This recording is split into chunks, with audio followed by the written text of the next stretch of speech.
So we learned a scale, right? The C major scale. But a scale is a tool and not a purpose or a goal on its own. Playing a scale up and down can be somewhat boring. It sounds like an exercise, yeah. So in this lesson, we're going to improvise. And I know improvising can seem like a very difficult thing that may be scary at first. But the good thing is that you decide what's happening. You can take it slow, you can mess it up. You can repeat it 100 times. You can do everything you want. That's the great thing. We're playing on a backing track made up of only 2 chords. The C chord and the F chord. And if you remember the previous lesson, the C and F chords are the 1 and the 4 in the key of C. So it's a 1-4 progression in the key of C. That's how we call it. I provide you with some tips to make your improv sound as good as possible, to get you started. So from an earlier lesson, we know that the C and F chords are both in the key of C. So we can easily use the notes from the C major scale on both of these chords and it will sound good. So here's a few tips. Tip number 1. If you never improvised before, I suggest you start out by playing the scale up and down. Getting to know the scale, know the sound, get the hang of it. Try to keep in time, like this. 2, 3, 4.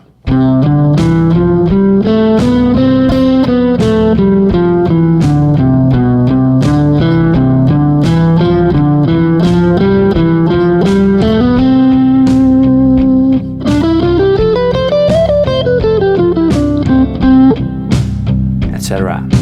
Suggest you're playing the scale up and down, change positions every once in a while, maybe stop halfway the scale and go back. You can do whatever feels good to you, just to get the hang of it. So a next thing you can try is to speak in sentences.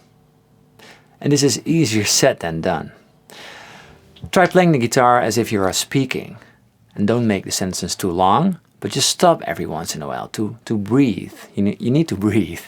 One lick after the other.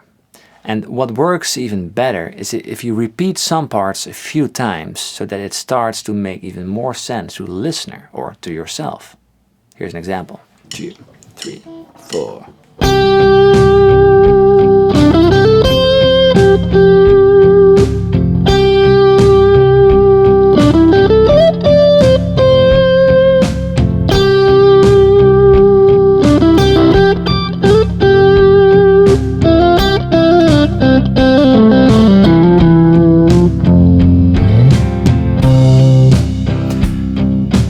So it's still very basic and I'm playing short sentences that make sense. Try to incorporate the same ideas from the first part into the second part. And then repeat the first part again. Play the second part again. So now you make connections between the things you play. So everything you play makes sense. If you just go all the way from left to right, from bottom to high, the listener is like, where is he going? This is like a story with no cohesion going all the way. So you should try to avoid that. You can try, it's better to play less than to play too much. That's my general idea. So one more example. Very basic.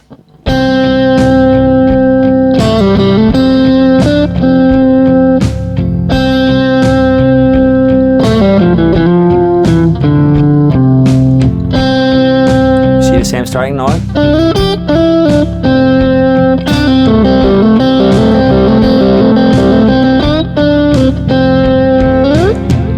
Now we go higher.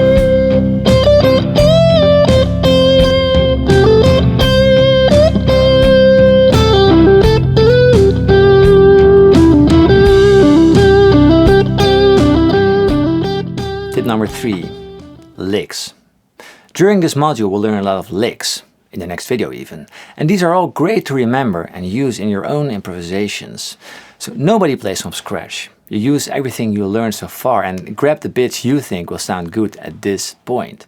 So learning a lot of solos by people you think play amazing or you admire are really the best way to go forward, really. Just play them. Play these licks, play these solos and steal them.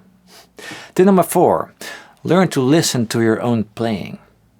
When you're busy playing and thinking of ideas and the right notes, the right scales, you sometimes forget to listen to yourself. You need to be able to take a step back and see the bigger story in your guitar solos. This is really hard, and I wouldn't say you need to do this if you're relatively new to improvising, but if you want to make your solos sound coherent and be more than some random noodling, this is the way to go. So take a step back, or maybe even record yourself and listen back. That's a very good thing as well. So, tip number 5, do it a lot and learn your theory. If you don't know what to play, that often comes down to inexperience or a lack of theory. And if you look at the chords playing, or if you hear them, it's very nice to instantly get an idea of what scale you can use, or what licks will sound good, etc. You learn that by doing it a lot, and looking at the theory for understanding the chords, and link the scales you want to play to the chords playing.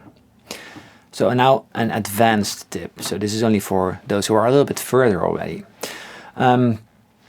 But it's very interesting to look at this, even if you start out, but maybe very difficult.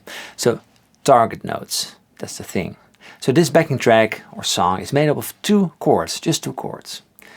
And these chords sound different. It's a C and an F. And by emphasizing notes from the chord that is playing at the moment, you can make sure your solo sounds more interesting. So we play different notes on the C major chord than on the F major chord. You can do this by multiple ways, like with arpeggios or like the gauge system, something we will discuss later, by the way.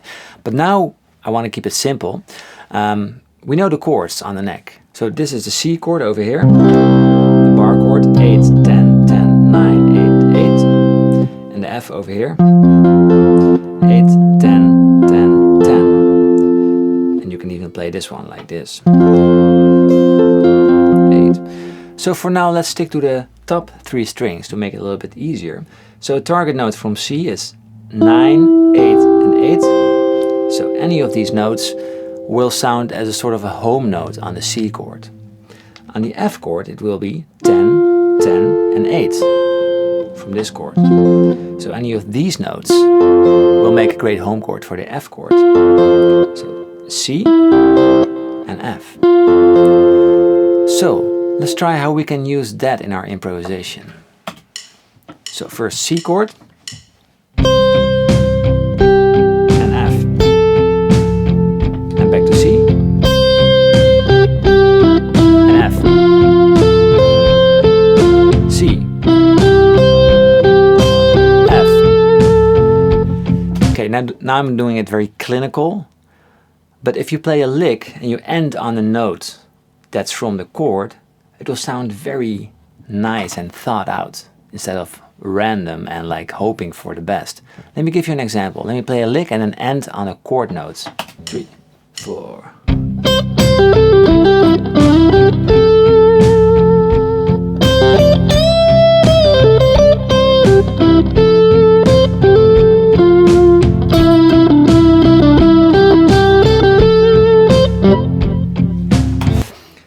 You see, it sounds very controlled.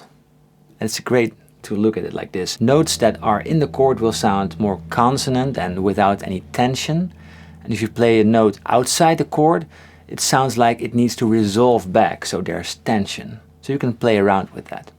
So, this is very far already if you just start out. If this goes over your head, just play the scale and have fun. Just have fun is the most important thing. Just play around and try to do it as much as possible. Good luck!